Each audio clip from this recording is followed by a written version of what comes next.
Suka sama kapalnya tapi masih ragu buat grinding? Better tonton video ini dulu. Video ini bakal ngebahas Didi IGN line-nya Shimakaze ya. First, Didi ini tuh udah ada dari zaman bahula, zaman CV masih menguasai langit dan gak banyak kapal aneh-aneh. Shima sendiri sampai sekarang masih jadi Didi favorit player WWS, entah karena mungkin satisfying, anime, atau mungkin bentuknya bagus aja gitu. Dan akhir-akhir ini juga lagi rame dipakai di lingkup kompetitif kayak King of the Seas. Oke, langsung aja kita start dari tier 6 Fubuki. Fubuki ini punya set torpedo tubes 3x3 dengan range 10 km. Hanya saja speed torpedonya terbilang jelek ya, di 59 knots, dan torpedo IGN ini terkenal busuk di detection range-nya ada di 1,6. Membuat torp ini bakal terlihat lebih jauh dibanding torpedo negara lain. Meski begitu, torpedo ini mempunyai damage cukup besar di 16.000. Main baterai kapal ini dilengkapi dengan kaliber 127 mm. Turret traverse-nya agak busuk dan reload-nya juga lemot, tapi alpha damage dan velocity-nya itu bagus. Jadi jangan lupa dipakai kalau emang situasi menguntungkan kamu. Overall, kapal ini cukup aja sih, nggak spesial dan nggak bad.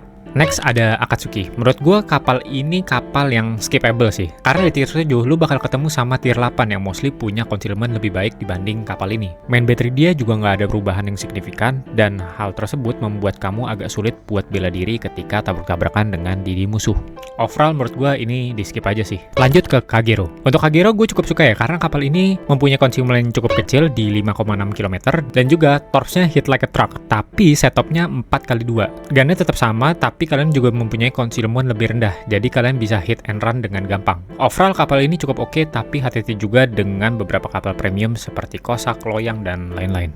Next ada Yugumo. Yugumo ini lumayan unik menurut gue ya. Kapal ini masih kecil concealment-nya dan juga cukup gesit ya. Personal preference, kapal ini selalu gue build dengan setup gunboat. Ya entah kenapa gue ngerasa kapal ini lebih worse aja gitu dibanding gue build dengan torpedo build-nya. Overall Yugumo ini bisa lu mainin lebih agresif dibanding tier atas maupun tier bawahnya, yang membuat dia cukup unik di line-nya dia sendiri.